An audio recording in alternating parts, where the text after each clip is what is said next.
welcome to the WKXI Sunday Morning Magazine. I'm glad you can join us on this Sunday morning. And as always, remember that the magazine, it's your magazine. I'm your host, Lessie Hayes, and this morning we're going to be sharing information about Aunt Joyce's kids.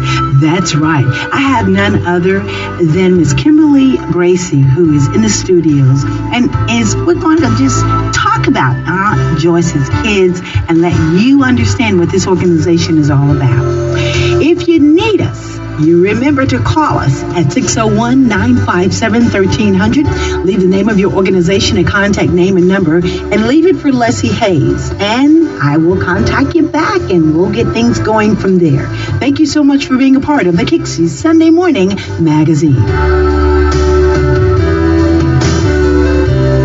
And now, let's say good morning to none other than Mrs. Kimberly Bracey. Good morning. Thank you again for having me. You're welcome, Miss Bracey. I thank you so much, and as we are about to explore Aunt Joyce's kids, I'm excited. I'm excited to understand what this is all about and introduce it to our listening audience. Now, Aunt, you say aunt like A-U-N-T, right? Yes, I do. Okay, Joyce's kids. Right.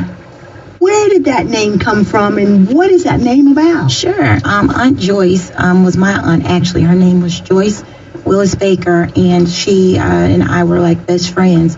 She actually passed away in 2012, unfortunately, to a rare form of leukemia.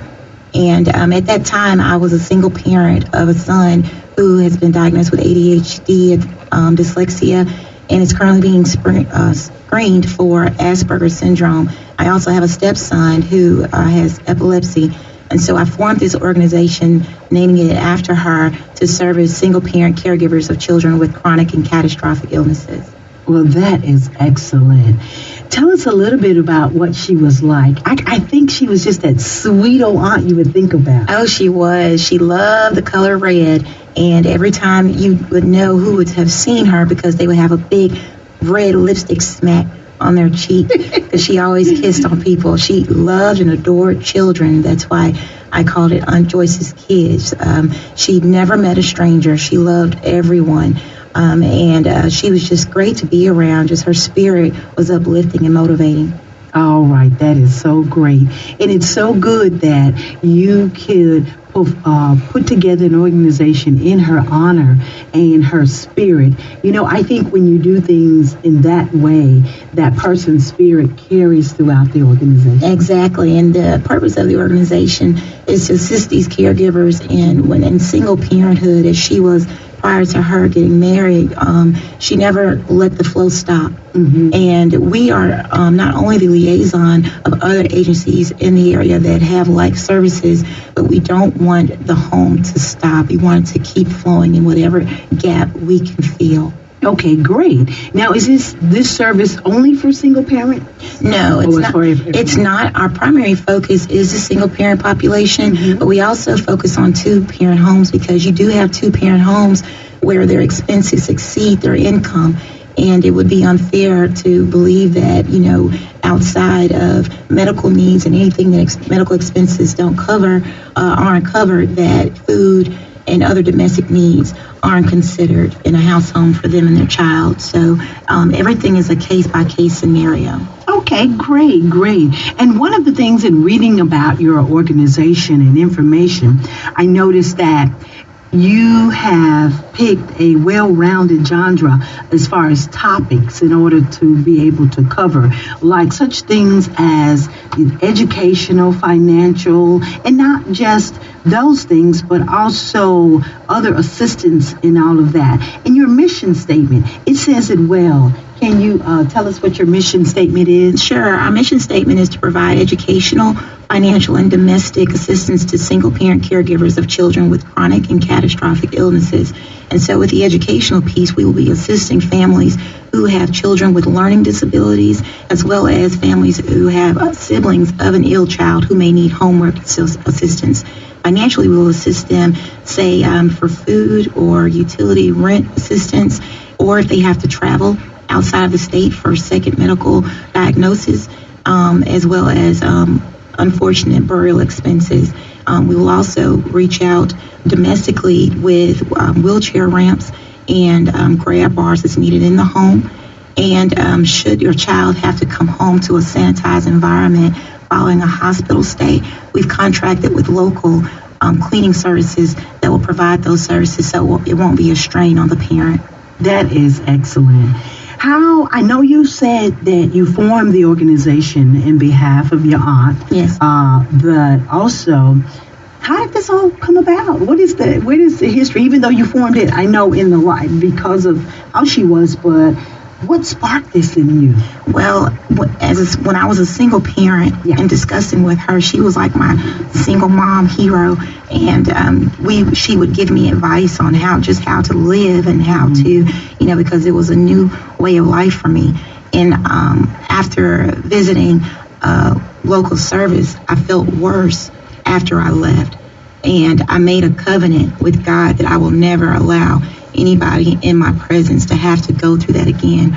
I would provide a service that they can receive assistance wherever that we will not be able to provide, which I'm not speaking on ourselves, but that we can't provide, we will find them someone that can without giving them false hope. Right. And I can understand that.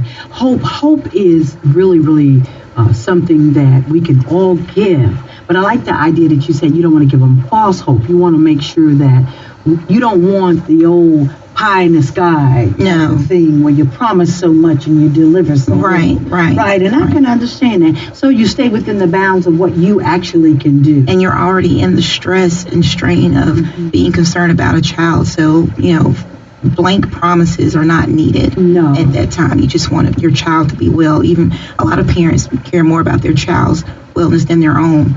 So we're here to keep them from creating medical bills for themselves after being under so much stress and possibly depression. That's right. Do you have a medical background at all? No, actually, I've worked in some healthcare and personal injury with local law firms, but my background is mainly with nonprofit governance, city, state, and county government, and in the legal field for over 15 years. So, and I also work with Department of Human Services in the legal department. That's excellent. Was it hard to start your organization? Well, when you deal with the legalities of getting all the paperwork and knowing what to do and how to do it and how to keep up with it, it can become overwhelming. But I always rest on a saying by Farrah Gray when she said, build your own dreams or someone else will hire you to build theirs. And I rest on that because if it's your baby, you take care of your baby. You don't mind not drinking, not smoking, not eating the wrong thing, not doing those things because you want to make sure your baby's nurtured. That is so true. That is excellent that you said that and how you go about it. Now, I know that you directed me toward the internet to look on there, and when I did look on the internet, I saw I Googled it. Okay, and when I Googled it, I saw Aunt Joyce's kids, and then I saw donate, then I saw a lot of little links. And was all that connected? Yes. Okay. Yes, it's all connected to that website. Yes, ma'am. That is great because a lot of the times you don't get that broken out like that. And I thought, that's pretty neat. I didn't know if it was but I kept clicking. And I said, okay, they do this. Thanks for clicking. Yes, ma'am. And now I also noticed that, I don't know exactly when you actually start. It was in 2014. Yes. So you're just starting. So I did notice that you have a big donate button. So what is that all about the donating? Well, with the donating piece, right now we are in the process of applying for federal grants and funding through foundations locally and federally. So with the donations, we're asking that people assist with our newest project, and that is with wheelchair ramps and with the grab bars. Also, we have a parent who is seeking the widening of her bathroom doors to get her child's wheelchair in. So we are starting with many fundraisers to assist those parents in need. Okay, great, fantastic. And that's why you're here this morning, to make sure that the listening audience knows about this. And I'm sure someone's listening out there.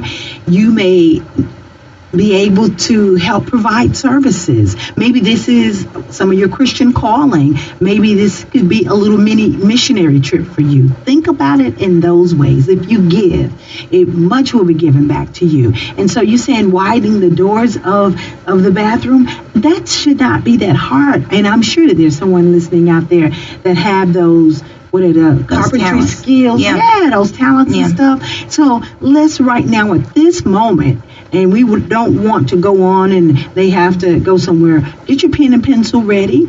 And if you're listening and you know someone, maybe they may not be listening at this time, write it down and pass it along to them. Right now, we're going to want you to give them your information on how to get in contact with you. Sure. You can go to our website at www.auntjoyceskids.org. That's without an apostrophe. www.auntjoyceskids.org. Or you can email us at info@auntjoyceskids.org. Or you can call me, Kim Bracey, at 601-214-0156. That's 601-214-0156. Okay, great. And with this type of organization, and just like we said, skills and knowledge and all, you're looking for all type of help. If there's someone that would like to donate some time, I know definitely donate some money, definitely. Yeah. But donate time and talent and all, they can still contact you, right? Yes, and even on their social media pages, if you hear me on the radio this morning, feel free to share this information or the link to our website on your social media pages. If you can donate a skill such as volunteering or teaching, helping in tutoring, however, whatever God has blessed you with in talent, please give. Giving is a ministry. Giving is a gift. So however you can give, we'll be so grateful for it. Okay. And in your educational component, because you did mention about the fact of, the educational component, you have tutoring and after school care and all of that. Do you have a lot of that going on right now, or it's just starting up, or do you have a lot of children that really need those services? I've had a lot of parents approach me that are grateful that we are beginning the program.